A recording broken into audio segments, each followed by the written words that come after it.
Bonjour à toutes et à tous, c'est Moedra. Alors les médecins vous préconisent de rire 15 minutes par jour pour rester en bonne santé. Pour ça, vous avez différents moyens. Les spectacles humoristiques, Facebook, Instagram, LinkedIn. Lui, il est pas mal, mais j'ai appris que ça servait à chercher du travail. Donc c'est un peu inquiétant. Mais moi, j'en ai un. Quand vous l'avez analysé et compris, vous vous dites il a été pensé pour être le meilleur site d'humour. Il a été pensé pour rire tout le temps. Allez, on y va. Alors là, vous vous dites pourquoi il nous sort qu'Allociné, c'est le meilleur site d'humour, c'est juste des critiques de films. Alors je vais vous montrer pourquoi. Parce que vous allez à cinéma, vous faites meilleur film, et là vous voyez meilleur film de tous les temps selon les spectateurs, les films les mieux notés par les membres Allociné. Et si vous êtes analyste, eh bien, vous voyez, vous avez les pires films. Ah, les pires films de tous les temps. Bon, en top position, vous avez Dragon Ball Evolution, ça m'étonne même pas. Et en baissant, vous voyez que quand même, vous avez quand même 10 sections. Hein. Donc vous avez bien de quoi rigoler, ça c'est sûr. Alors, ce qui est aussi amusant, c'est qu'il y en a certains qui ne sont même pas notés par la presse. Alors, je ne vous parle pas de films indépendants qui sont intéressants, qui ne sont pas connus parce qu'ils n'ont pas les moyens de se faire de la pub. Là, je vous parle de films qui ont de gros budgets, qui ont des moyens. Et s'ils ne sont pas notés par la presse, c'est que la presse, même eux, ils ont dit on ne peut pas accepter de ternir notre image de marque, qui est assez ridicule, certes, pour de l'argent. Parce que ça va se voir que ton film, c'est de la merde. En fait, si chacun utilisait le trésor du ciel sur quelqu'un, même lui, il serait capable de dire et de voir que c'est de la stricte pourriture ton film. Donc, on a quand même des scrupules et on a quand même une image d'éthique et on a de la morale. Donc, on ne peut pas accepter tout aussi. Hein. Donc là, on va commencer à lire les critiques de films et on va bien rigoler.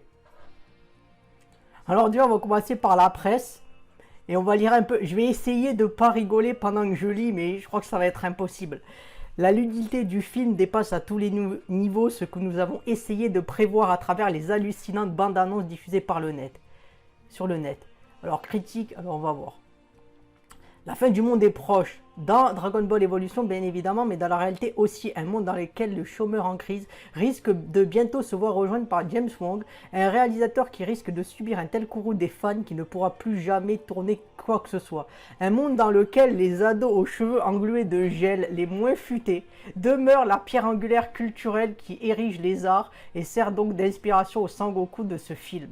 Un monde dans lequel l'industrie du cinéma elle-même ne se soucie plus de proposer un produit dont elle peut être fier. Enfin si, c'est tout de même avec une fierté unique que Dragon Ball Evolution peut s'ériger comme le point d'orgue du mépris le plus crasseux qu'une production puisse faire à l'encontre de ses spectateurs. Et même s'il demeure finalement un non-événement en soi, un comble pour une adaptation attendue depuis des années, la médiocrité qui transpire à chaque seconde pose de vraies questions sur le bien fondé de faire des films tout simplement. Oui, c'est à ce point. Alors, oh, putain, et il s'envoie quoi, putain, et... Alors vous voyez, hein, je vais pas tout vous lire de ça, mais vous voyez, écran fantastique, studio, tous, ils sont d'accord pour dire que c'est de la merde. Et même, alors les spectateurs, là encore, déjà si la presse vous avez rigolé, qui doivent être consensus, vous allez voir les spectateurs, qu'est-ce qui sort, hein. Décidément, il nous surprend après avoir marqué des points avec Destination Finale. Il revient en pleine forme pour cette adaptation du manga culte. Très fidèle au livre, Dragon Ball Evolution se suit avec passion et empathie pour le personnage principal Sangoku. Incarné magistralement par un acteur dont le charisme mimétique ne lasse pas de m'impressionner. Justin Chatwin. À sa décharge, il est tout de même entouré par un casting à la hauteur, avec tête de peloton, un Chong Wong Fat qui explose littéralement l'écran et parvient presque à faire oublier sa prestation dans Killer de Junho. Le scénario est complexe et fouillé, la représentation d'un futur d'anticipation est créante de vérité, et on sent bien l'énorme équipe de professionnels derrière chaque plan bourré d'effets spéciaux qui deviendront, je le pense sincèrement, la nouvelle référence, telle qu'avait su le faire en son temps Matrix. Et pour ne rien gâcher, le grand méchant Piccolo m'a fait trembler de peur à chacune de ses trop rares apparitions. Le duel final est un nouveau monument du 7e art. Courez voir ce film. Je déconne, fuyez. Putain. Vous voyez, hein, c'est vraiment jamais regardé. Pourquoi je l'ai regardé? Non mais vous voyez, hein. Et encore c'est pas ça le pire, je vais vous montrer. Alors là, bon, encore Dragon Ball je connais, mais celui-là je connais pas. Donc déjà il s'appelle Pédale Dure. Alors déjà, bon, homosexuel machin, si ça avait été d'autres personnes que eux qui avaient fait le film, je sais pas qui c'est le producteur, mais voilà, il y a du Danny Boone, du Michel Larocque, ça va, ça passe, tu peux mettre à peu près n'importe quel nom de film. Ça aurait été d'autres personnes, il aurait été censuré le film, tu peux être sûr. Alors, nanana, bon, ok, on s'en fout du synopsis. On va regarder la presse, qu'elle dit. Et surtout, on va mettre les spectateurs. Parce que c'est ça la partie la plus drôle. Alors, les critiques douloureux, le moins qu'on puisse dire, c'est que c'est différent du premier volet. Première, la comédie. Voilà. Recyclage de clichés, casting hétéroclite, Aguillon perd les pédales. Maintenant, on va regarder les critiques des spectateurs. Alors, nanana, ok. Ce film est une très grosse merde, vulgaire et insultant envers les gays. De quoi rendre plus homophobes certaines personnes sans vouloir les citer. Après avoir vomi dès la première minute du film, j'ai fait 17 AVC ultra choquants durant la séance. Tout simplement glicquant. Un AV sans nom. J'ai rarement vu une comédie aussi stupide et mal jouée, avec un scénario aussi débile. Ne perdez jamais une seconde de votre vie à regarder ça. Très mauvais, voilà. Donc vous voyez, hein, c'est vraiment... ah ouais, c'est de la merde, quoi, au final. Mais attendez, c'est pas fini encore, hein. On va passer à autre chose. Alors là, je vais aborder le fils du masque. Alors, je ne vais pas le faire pour les autres parties, mais là, je vais montrer ce que la presse globalement dit, parce que la presse, c'est un excellent baromètre. Si elle se lâche, vous pouvez être sûr que eux, les spectateurs, ils vont être en roue libre. Après, une différence... Nanar, bon. Visiblement, il est laid. Ah bon, il n'y a pas... Bon, je pense que tu peux pas faire plus acerbe que Dragon Ball hein, sur ça. Alors, on va lire. C'est à déplorer un très mauvais cartoon d'1h30. Le seul point positif se situe certainement au niveau de nulle part, enfin. C'est vraiment pitoyable du début à la fin. Alors, vous voyez que vous avez un gros pavé. Alors ça aussi, si vous avez le temps, vous allez rigoler à mon avis avec le pavé. Après un masque particulièrement savoureux, une suite voit le jour. Effets spéciaux médiocres, interprétation sans charme et scénario digne d'un enfant de 2 ans se multiplient pour la former. Bref, un pur nanar sans aucune qualité, sauf la fin du générique qui conclut enfin ce déchet. Ouais, 4 étoiles. Je sais que c'est... Mais pensez un peu au boulot de ce film très spécial. Ça n'empêche pas que c'est nul. Voilà. Ah là là, ce film est exceptionnel, c'est le plus grand film de l'année, que dis-je, du siècle ou plutôt du millénaire. Non, je plaisante, c'est une pure daube et suite complètement pourrie. Ce film vaut réellement 0 étoile, mais comme ça les gens pourront voir comment le film est pourri si ce film a une utilité. Dès que vous achetez le DVD, sortez-le de la boîte et faites du frisbee, c'est plus amusant que de voir ce film, tout simplement nul. Une réflexion pertinente sur la dimension agnostique du moi et de la dualité anthropomorphique. Quand l'homme devient imposteur, voilà tout ce que le film affleure. Un chef-d'œuvre qui témoigne de la maestria cinématographique de son auteur. Une réalisation à l'allure rapide et déconstruite, mais qui camoufle une maîtrise de l'art cinématographique. Faire une œuvre avec de la merde force le respect. Pour moi, c'est le film du siècle, un scénario intelligent, des acteurs charismatiques, des scènes cultes et drôles. Que demander de plus? Je ne comprends pas les mauvaises critiques, ouvrez les yeux. Le budget de 100 millions de dollars est totalement justifié car les effets spéciaux sont incroyables, du jamais vu. Bref, un film à voir et à revoir 1000 fois. Alors maintenant, on va regarder Catwoman. Hein.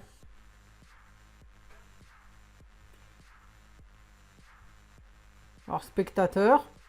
Qu'est-ce qui nous sort d'intéressant? Film de super-héros à part. Catwoman ne ressemble à rien de ce qui se fait en la matière. On peut même dire que ce film ne ressemble à rien tout court. Il n'y a rien à en tirer. Les acteurs sont nuls. Le scénario est bidon. L'histoire est simple. Une femme se fait tuer en visitant un labo de nuit. Elle y pénètre comme dans du beurre et celle-ci se fait ressusciter par un chat. Du coup, elle obtient des super pouvoirs de chat et finit par se venger. Bref, complètement nul. Je mets 1 étoile, non pas pour le film, mais pour la plastique d'Halle Berry. Étant plus jeune, j'adorais ce film, puis je l'ai vu, et je me demande encore quelle drogue dure j'ai pu consommer pendant le visionnage pour avoir aimé ce navet.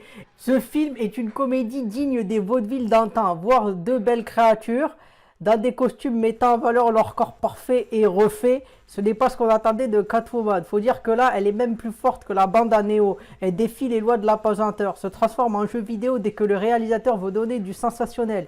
Et puis c'est clairement ciblé jeune, du R&B bien commercial, Oh, l'image met en avant des seins, des fesses, un énorme clip, une énorme supercherie à éviter. Les plans sur son fessier et sa poitrine sont innombrables. Et son costume, on dirait qu'elle va pour une soirée sadomaso. Catwoman. Il n'y a rien à en sauver au point de se demander si on se fout pas de notre gueule. Halle Berry, en tennis sexy, n'arrive même pas à sauver le film. Elle joue mal même si elle semble croire à ce qu'elle fait. Ce qui est légèrement inquiétant. Pour résumer, c'est mal joué, mal réalisé, une histoire inintéressante, on s'ennuie. Bref, bref, une merde.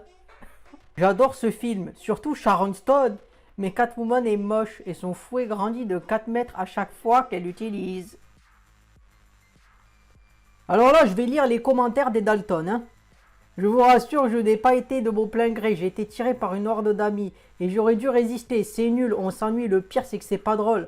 Alors si vous voulez y aller, emmenez une Game Boy ou un baladeur CD. Ça fera passer le temps. Une fois de plus, le pathétisme du cinéma français trouve dans ce film un digne représentant. On va même jusqu'à douter de la démarche des auteurs. Mais non! Ce film ne peut pas avoir pour seule fonction de renflouer les caisses de deux calamités cinématographiques notoires. J'ai jamais autant été déçu par un film. Je regrette d'avoir mis de l'argent pour un AV comme ça. C'est une sombre merde.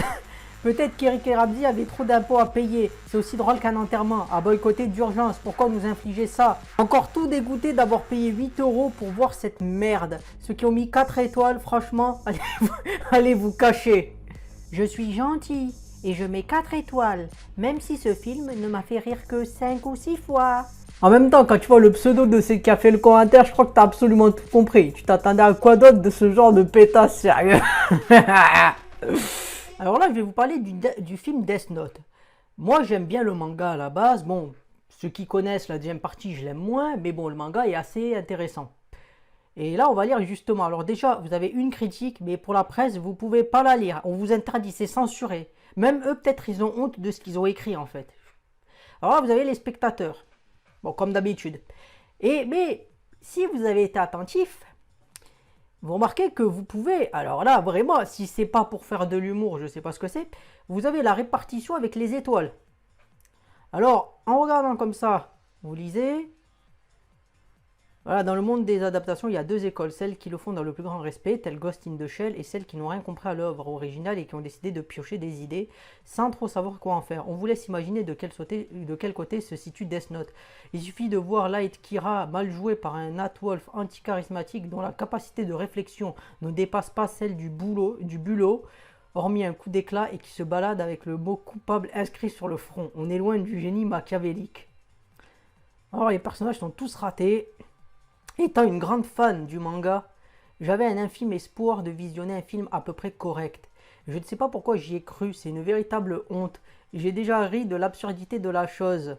Misa alias Mia dans ce film n'a aucun rapport avec le manga, c'est juste une ado prétentieuse à qui on a envie de foutre des baffes. Et alors, on va essayer de voir les critiques. Je ne sais pas si tu peux noter 0, je crois pas, mais... Qu'est-ce qu'ils disent alors? Dans le monde des... Nana, ok. Était une grande fan. L'œuvre de base est un chef-d'œuvre d'écriture millimétré à mi-chemin entre Machiavel et Sherlock Holmes. L'adaptation de Netflix est une insulte pure et simple, incohérence scénaristique, raccourci, taillé à la hache. Je ne comprends pas l'intérêt de prendre une histoire si bien ficelée pour en proposer une version aux antipodes de l'esprit original. Non, ce film ne mérite ni d'être rehaussé dans sa note qui est bien méritée, ni d'avoir une suite. Ouais, parce qu'il y a une suite du film, pour ceux qui ne le savent pas. Sérieux, les personnes qui mettent des 5 en disant que le scénario est bien se mettent les doigts dans les yeux, pour pas dire autre part. Le film n'a même pas tenu compte de l'œuvre originale et qui en est une. Rien n'est respecté au casting et de l'histoire. Ben franchement, c'est ma première critique. J'attendais avec impatience Death Note, mais franchement, c'est un film à ne surtout pas voir. Vous perdriez 1h40 de votre vie. Les quoi sont au long à énumérer, c'est la pire adaptation du manga que j'ai pu voir, à part Dragon Ball Evolution. On en revient toujours à la base de l'ignominie. Hein.